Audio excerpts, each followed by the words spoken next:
le veut bien, pour bien noyer son chien, on n'a rien à faire sinon l'accuser de rage. Bon, je vous invite à rester branché avec nous, à garder fidèlement le contact avec nous, car nous allons vous retrouver. Nous allons vous retrouver et entre-temps, réjouissez-vous à l'audition de cette belle sélection que va vous apporter l'une de nos artistes, une étoile de la vérité aux étoiles. Donc gardez le contact et nous allons vous retrouver tout de suite. N'oubliez pas que vous êtes branchés sur la vérité aux étoiles qui vous tient content à l'heure du couchant et à l'enchantement du crépuscule. Et cette émission vous est apportée par la première église haïtienne de Raclon, située à Nayak, au numéro 18 de Broadway, dont votre serviteur est le berger. Nous vous retrouvons tout de suite. Entre-temps, que le Seigneur vous bénisse. Que le Seigneur vous bénisse.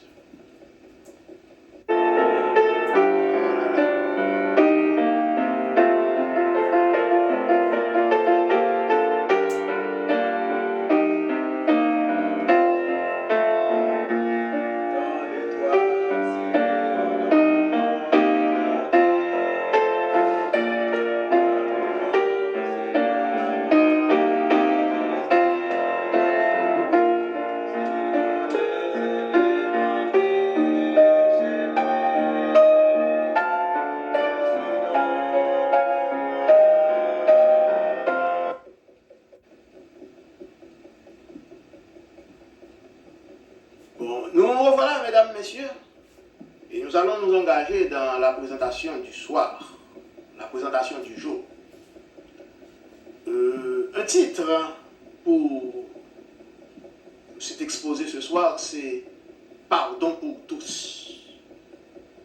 Pardon pour tous, nous mettrons en évidence Pilate, Hérode et Barabbas, qui naturellement obtiendront le pardon gratuit de Jésus. Donc, pardon pour Pilate, pardon pour Hérode et pardon pour Barabbas. Bon, au tout début, nous vous avons fait mention de deux personnalités à vous présenter ce soir. Oui, avec deux caractères diamétralement opposés, mais qui ont tendance à coïncider selon le palier dans lequel on a tendance à placer ces deux personnages en même temps. Bon, Jésus est accusé de sédition, c'est-à-dire soulèvement populaire, soulèvement de peuple, complot contre la sûreté de l'État, machination populaire. C'est de quoi l'on chargeait Jésus pour arriver à sa crucifixion. Donc c'est le premier personnage. Le deuxième personnage, qui naturellement est le plus important pour ce soir, car nous allons avoir à nous étendre sur lui-même, autour de lui-même. Bon, c'est dans l'autre main, Barabbas, qui est déjà lui-même en prison pour sédition, attendant sa crucifixion, car la sentence est déjà prononcée. Donc deux personnages, Jésus accusé de sédition et Barabbas déjà en prison pour sédition, attendant son exécution.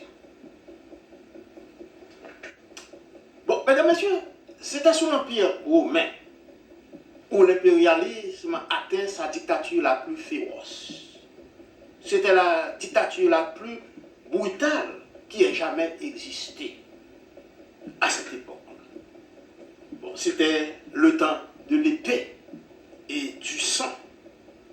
Et cela depuis la Rome jusqu'à la Palestine.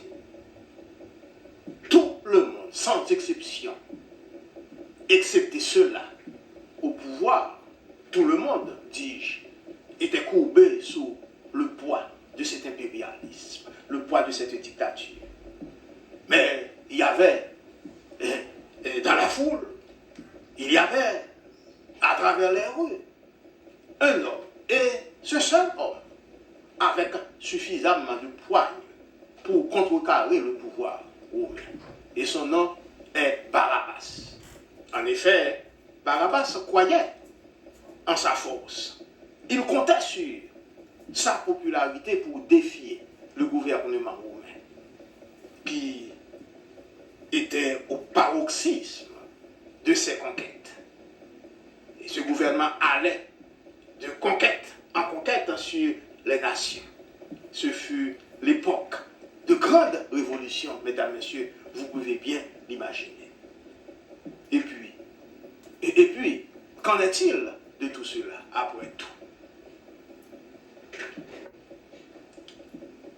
Il est arrivé, mesdames, messieurs, qu'à la base de toute révolution, il a toujours existé un élément générateur causé par le régime politique même du gouvernement. Cet élément générateur, nous le considérons comme ce point maximum où le peuple, à bout de souffle, n'ayant plus rien à perdre, sinon qu'à tout gagner, doit faire face à la réalité même. Et à ce moment-là, pour le cas qui nous concerne, pour la Rome, pour la Palestine, bon, il y avait un homme tout près, un homme très populaire dans les quartiers de Rome, dans les quartiers de la Palestine. Bon, ce fut un brigand de grand chemin, et bon, connu sous le nom de Barabbas, comme nous venons de vous le dire. Et puis, cet homme va prendre les rênes de la circonstance en main pour œuvrer à la dimension de la nécessité humaine à cette époque-là.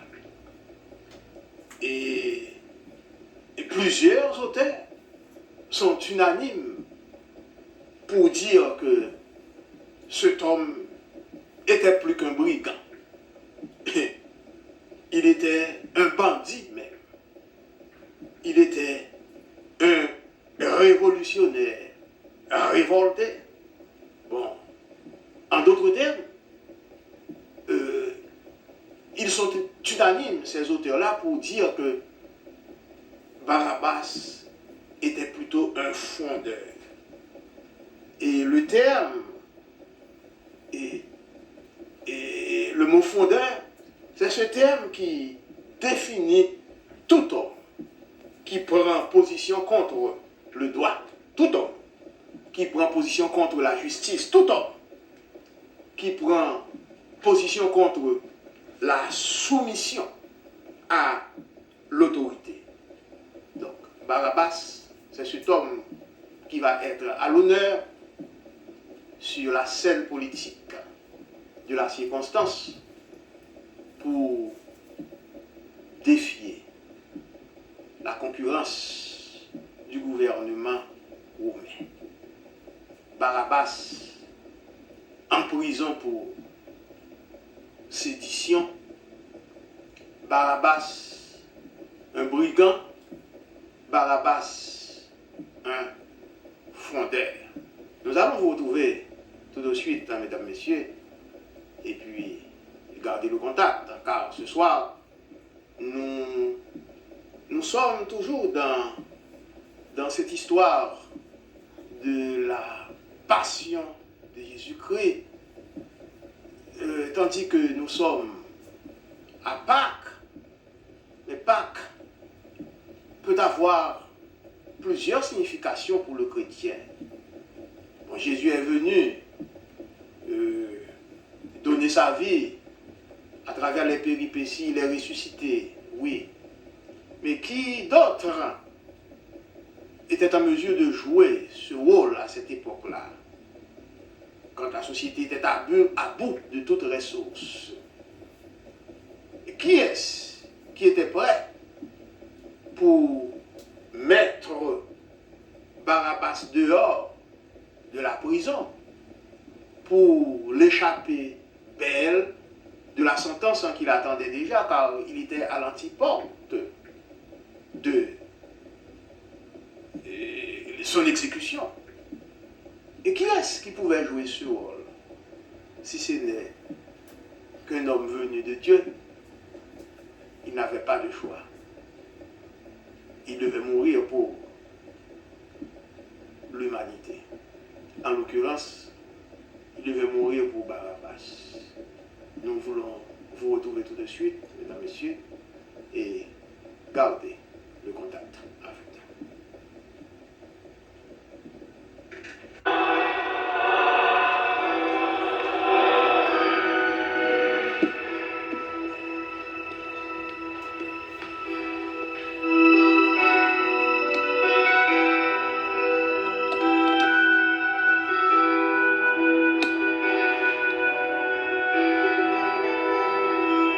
Down the via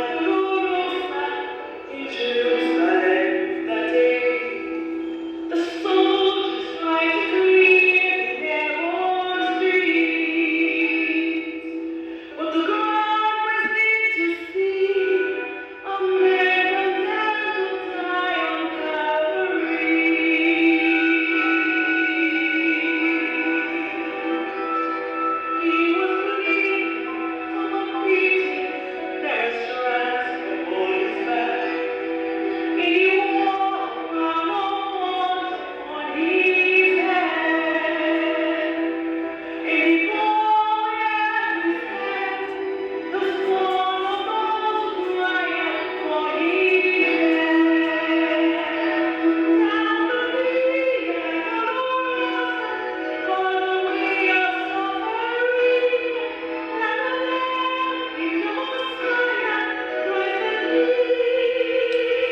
C'était sous l'Empire.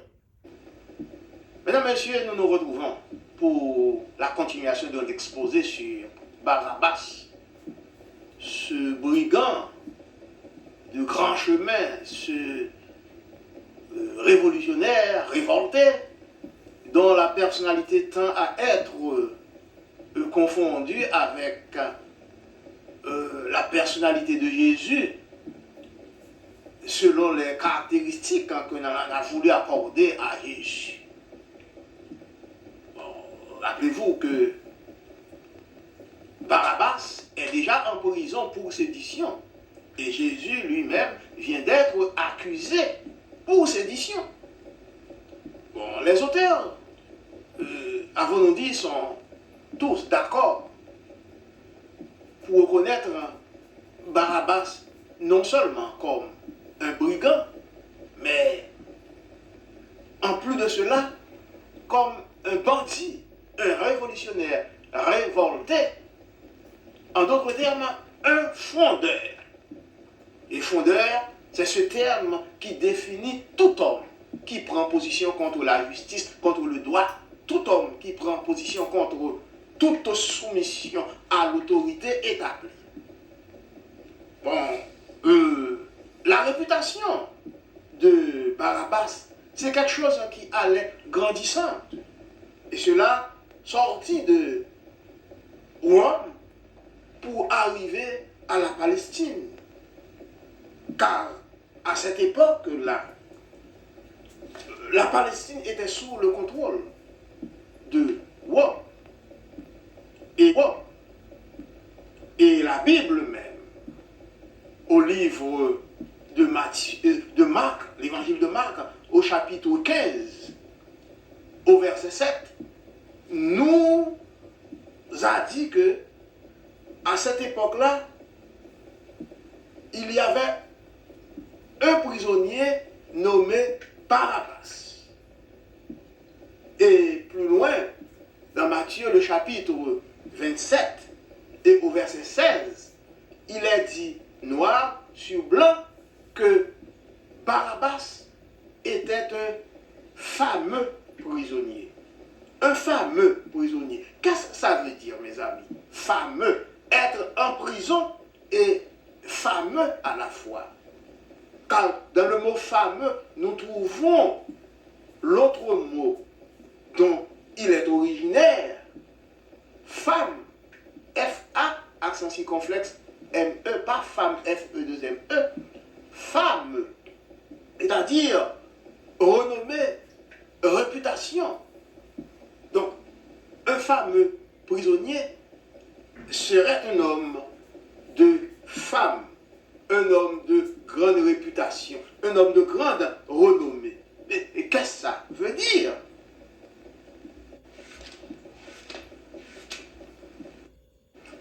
Oui, mesdames, messieurs, voici ce que nous lisons dans l'évangile de Marc, chapitre 15 et au 7e verset. Il y avait en prison un nommé Barabbas avec ses complices pour un meurtre qu'ils avaient commis dans une sédition. Un meurtre qu'ils avaient commis dans une sédition. Une sédition. Nous l'avons dit et nous allons le répéter pour vous. Sédition, c'est complot contre gouvernement, complot contre l'autorité établie, révolution, révolte, atteinte à l'État. Bon, on n'a pas besoin de retourner en Haïti pour apprendre comment on traite les criminels du genre. Ceux-là qui tentent de poser la main sur un gouvernement, un président. Ceux-là qui ont fait des machinations pour mettre un gouvernement en déroute. Ici aux États-Unis,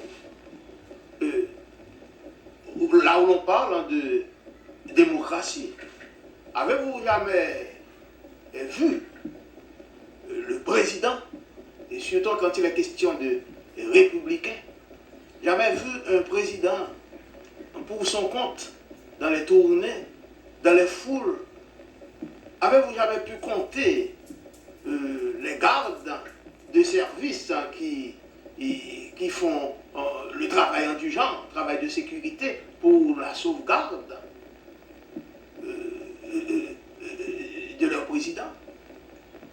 Et si par malheur quelqu'un arrive à lancer un propos malsonnant à la face du président, déjà établi en fonction, dans une circonstance pareille, il y a un sort qui l'attend déjà. Bon, ça a existé dans le temps, et aujourd'hui encore, c'est ce que nous voyons.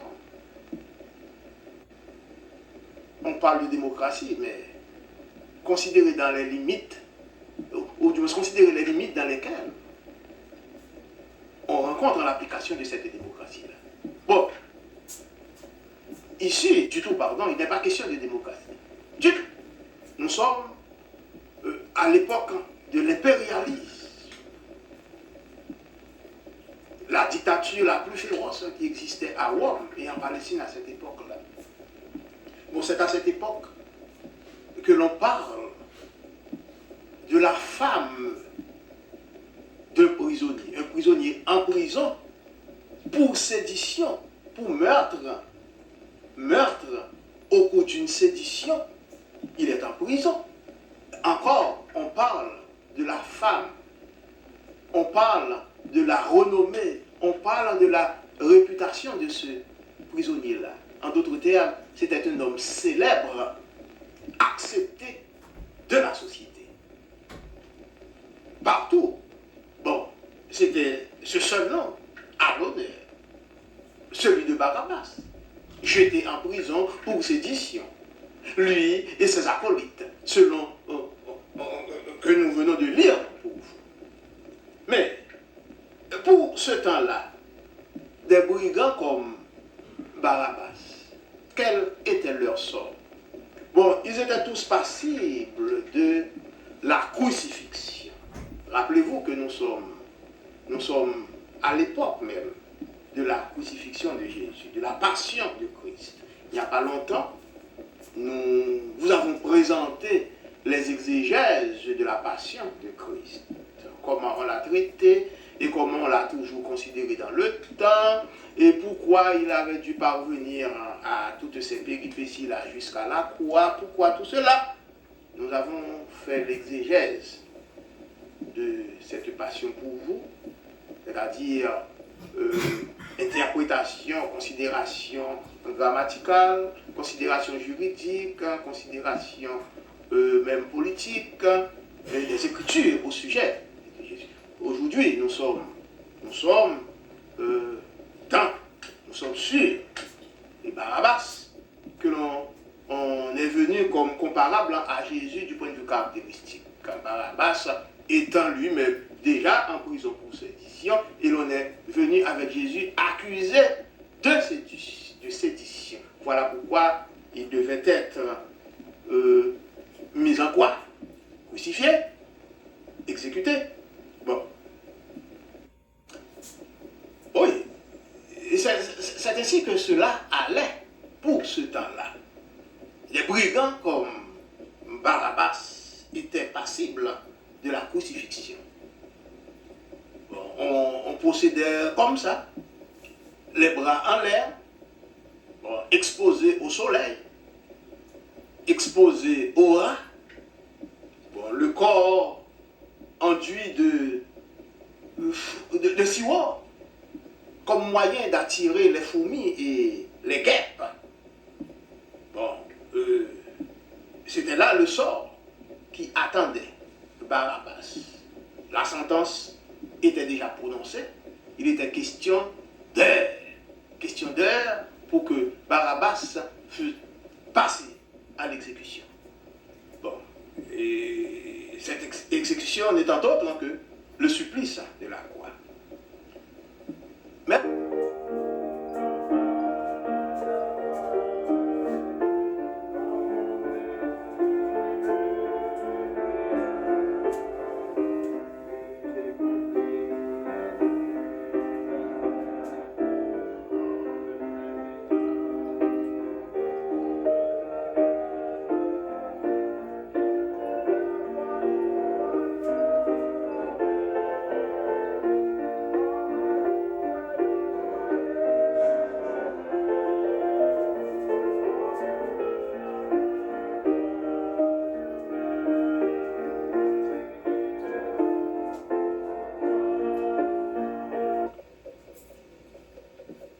messieurs, nous nous retrouvons pour la continuation de l'expo.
accusé de sédition.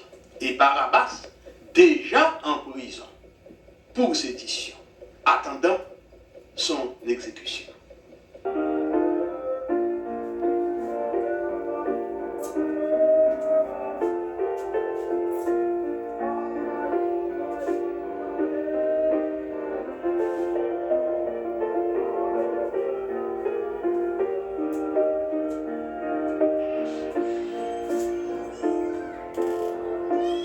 C'était sous l'Empire romain. Mais entre-temps, il y avait un autre révolutionnaire. Un autre révolutionnaire avec un autre message nouveau. Message qui nuisait naturellement beaucoup aux légalistes religieux. Message qui nuisait beaucoup aux faux docteurs, aux faux prophètes. Et un message d'amour, jamais entendu auparavant. Ça a été une situation terrible, oui, qui causait pas mal de problèmes au gouvernement. Un message contre l'inégalité sociale. Les légalistes et les pharisiens donc, en profitèrent pour mettre Jésus en disgrâce devant le gouvernement de César, devant le gouverneur romain. Donc, quand le message de Jésus, ce message nouveau, ce message jamais entendu auparavant, ce message d'amour, ce message qui allait contre l'inégalité sociale, contre l'oppression des petits. Donc ce message a causé pas mal de problèmes au gouvernement. Et ce message contre l'inégalité sociale, pour nous répéter, les légalistes et les pharisiens en profitèrent pour mettre en Jésus en disgrâce dans ses petits souliers, en disgrâce contre le gouvernement de César. Ils l'opposèrent, ces légalistes, ces pharisiens, ils opposèrent Jésus au gouvernement avec un seul motif d'accusation. Ils instiguèrent le peuple à ne pas payer l'impôt. Tandis que, et nous le répétons, c'est Barabbas qui soulevait l'attention du peuple, qui disait au peuple, il n'y a jamais eu de pire gestionnaire que l'État. Ne payez pas l'impôt. Tandis que à l'interrogatoire que l'on avait fait à Jésus au sujet de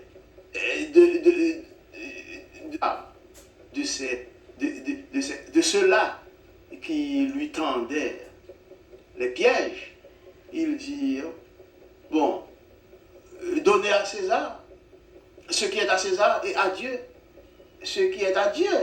Et cette réponse avait allusion à l'impôt qu'il fallait payer à César quand on lui présentait l'effigie avec les deux faces. Pourtant, Jésus était passible de la condamnation. Il devait entrer dans ces cellules-là pour faire place à Barabbas. Ces légalistes-là, ces pharisiens, ils opposèrent Jésus au gouvernement avec ce seul motif. Ils l'instiguèrent à ne pas payer l'impôt. Faux témoignage contre Jésus. Allégations mensongères, entre autres, telles que soulèvement à la révolte, enseignement de choses capables de perturber l'ordre social. Un tel homme mérite d'être crucifié. C'était la position de ces légalistes. Et bon, quand on vous présente comme ça devant le gouvernement, bon, il n'y a pas à sortir de là. Il n'y a pas à sortir de là vous serez jeté en prison. Eh bien, à ces mots-là, bon, on criait Aaron sur le baudet, selon que vous serez puissant ou misérable, les jugements de cour vous rendront blanc ou noir. De tout temps, la cour de Louis XIV est à l'honneur. Les animaux malades de la peste. Mais malheureusement, celui-là que l'on croyait être le plus puissant ne l'était pas en fait. C'était l'opposé qui s'appliquait. Jésus n'était pas le moindre des hommes à l'époque. Bon, Jésus fut présenté devant le premier procurateur romain, c'est-à-dire le chevalier et Ponce Pilate pour être jugé. Bon, et qu'en est-il de cela? Bon, Pilate ne trouvait en Jésus rien qui pouvait valoir cette accusation que l'on proférait contre lui. Rien ne pouvait justifier sa culpabilité. Et pour servir de tremplin, bon, que fit Pilate? Bon, il se déclina, il déclina son incompétence. Vous imaginez déjà, mesdames, messieurs, quand on ne vous aime pas, et l'on est prêt à tailler n'importe quel beau costume, et ça ne fait pas de doute que votre costume va tomber juste sur vous, parce qu'on l'a taillé sur vous. Nous le répétons encore, celui qui veut noyer son chien l'accuse de rage. Eh bien, ces pharisiens-là et ces légalistes, bon, n'épargneraient jamais Jésus. Au contraire, l'on se servait de ses bonnes actions, de ce beau message qu'il prêchait, message d'amour, message contre l'inégalité sociale, message contre le piétinement des petits, message contre l'oppression des grands sur les petits. Bon, ils en profitaient pour mettre Jésus dos à dos avec le gouvernement. Ils mirent Jésus en disgrâce devant ce gouvernement. Et puis, il n'y a qu'une seule chose à faire, si ce n'est que de crier « Aaron » sur le baudet. Et ça nous place dans la cour de Louis XIV avec Phèdre, avec Ésope, et repris par La Fontaine, dans ces animaux malades de la peste. Selon que vous serez puissant ou misérable, les jugements de cour vous rendront toujours blanc ou noir. Bon, puissant ou misérable, bon, Jésus est-il si misérable? Bon, apparemment, on le croyait misérable. On le jugeait le plus petit, comme l'agneau devant le loup, c'est ce que l'on croyait. Mais bat chien, et puis, tant de mettre, on criait Aaron sur le baudet. Bon, Jésus, et si donc on fut présenté devant le premier procurateur romain, c'est-à-dire le chevalier Ponce Pilate, pour être jugé. Bon, malheureusement, Pilate ne trouvait en Jésus rien qui pouvait justifier sa culpabilité. Bon, rien ne pouvait supporter cet endossement que l'on faisait de lui pour l'accuser. Bon, pour servir de tremplin, Pilate lui-même déclina son incompétence. Il se déclina incompétent. Il s'est déclaré incapable, ou du moins irrelevant, et cela rationélogiste emploie pour juger sur tel cas. En d'autres termes, le cas ne dépendait pas de Pilate, c'est ce qu'il déclara. Et puisque Jésus ne dépendait pas de lui, bon, il fallait le remettre, le transférer à la juridiction capable de traiter et de son cas. Bon, Jésus était Galiléen, vous le savez bien.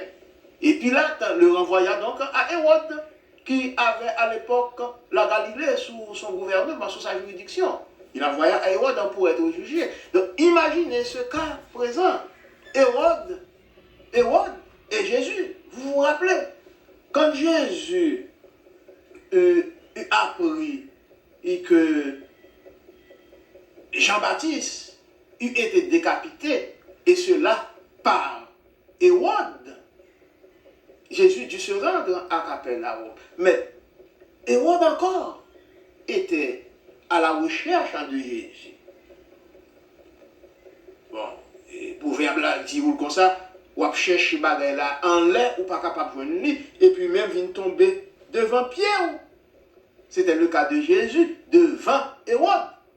Mais là encore, Hérode ne trouvait rien qui valait l'accusation que l'on proférait contre Jésus. Il ne trouva en rien quelque chose pour soutenir l'accusation faite à Jésus.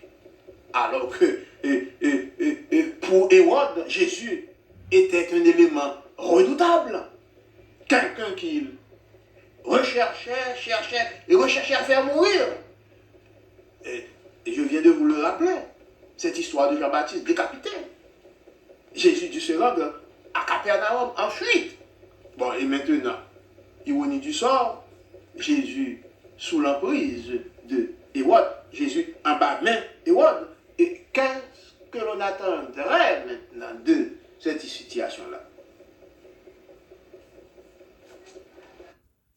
Et maintenant, Hérode dut retourner Jésus à Pilate. Donc le grand Sanhédrin a dû être mis sur pied. C'est le grand tribunal extraordinaire avec Caïphe comme grand prêtre, comme grand juge. Bon, comprenez bien ce va-et-vient. Pilate à Hérode, Hérode retourné à Pilate, à Caïphe. Mais qu'est-ce que ça veut dire? Et puis, dans l'intervalle, qu'est-ce qui arrive? Et pour parler s'engageant, Hérode et Pilate sont devenus deux bons amis, d'ennemis acharnés qu'ils étaient hier. Aujourd'hui, ils peuvent s'asseoir à la même table pour concerter autour de Jésus, pour savoir comment faire périr Jésus. Ils sont devenus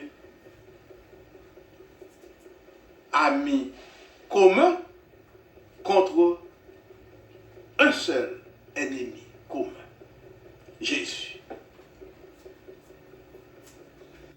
Messieurs, je veux croire que vous et moi, ensemble, nous sommes penchés sur cette grande question de l'heure. Barabbas relâché et Jésus rentré en prison. Tandis que la foule est réunie, la foule mêlée des amis de Jésus et en majorité de ceux-là qui étaient contre Jésus. Tandis que la foule se réunit pour assister au jugement que l'on fait à Jésus, attendant ce qui va être décidé. Entre-temps, le clergé souffle aux oreilles de la foule présente au jugement, naturellement, le nom de Barabbas. Ce fameux prisonnier. Et puisque c'était l'époque où il fallait mettre en dehors un prisonnier, cela par amnistie, la foule s'en saisit pour s'écrier « Relâchez-nous, Barabbas, et crucifiez Jésus ». C'était la période de Pâques, naturellement.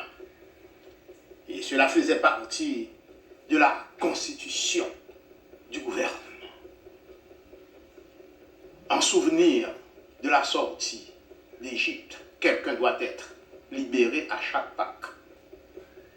Et cela nous réfère dans Matthieu le chapitre 15 et au verset 6.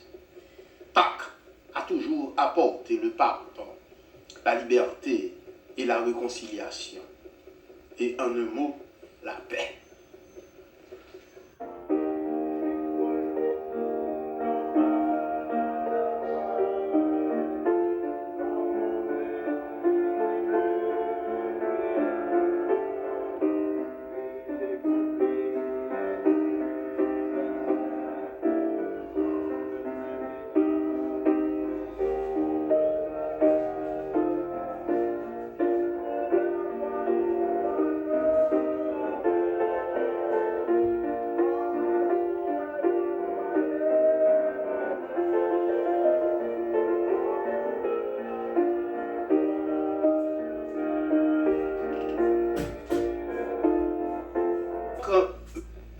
L'ayant vu dans ce contexte, allez-vous me demander comment Pilate et Hérode ont-ils pu s'asseoir à la même table de délibération contre Jésus?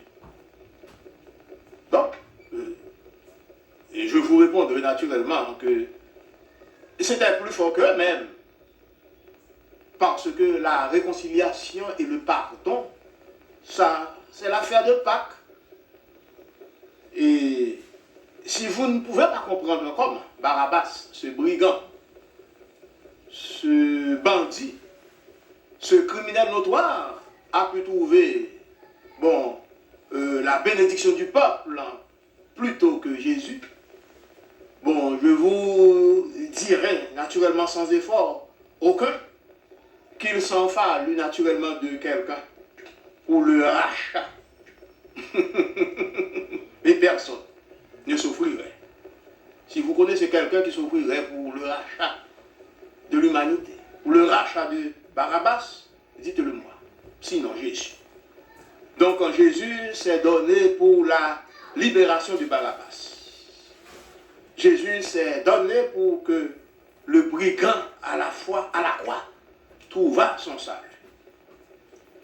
Et puis, sur le chemin d'Emmaüs, devant la perplexité des disciples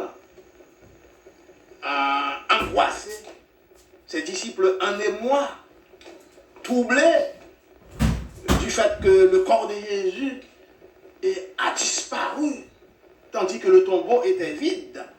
Devant leur perplexité, Jésus dut intervenir, en marchant avec eux et faisant partie de leur conversation pour leur faire savoir que la repentance et le pardon doivent être prêchés à toute l'humanité. C'était la raison pourquoi il était ressuscité. Donc, ainsi, mesdames, messieurs, je vous remercie d'avoir été toutes oreilles pour suivre cet exposé autour de Barabbas, cet homme mis à la place de Jésus. Mais, rappelez-vous, ça a été une juste cause. Car à Pâques, quelqu'un doit sortir de ses cellules, Barabbas devait être libéré, et cela Jésus devait prendre sa place. En d'autres termes, nous parlerons de réconciliation d'Hérode et de Pilate. Nous parlerons de la paix à établir entre Hérode et Pilate. Nous parlerons de salut pour ce brigand à la croix. Et puis, on parlera de pardon pour toute l'humanité avec Jésus à Pâques. Bonsoir, messieurs, bonsoir, mesdames. Chers téléspectateurs, bonsoir. Cette émission vous a été apportée par la première église haïtienne de Raklan, dont votre serviteur est le berger. À la semaine prochaine. Merci.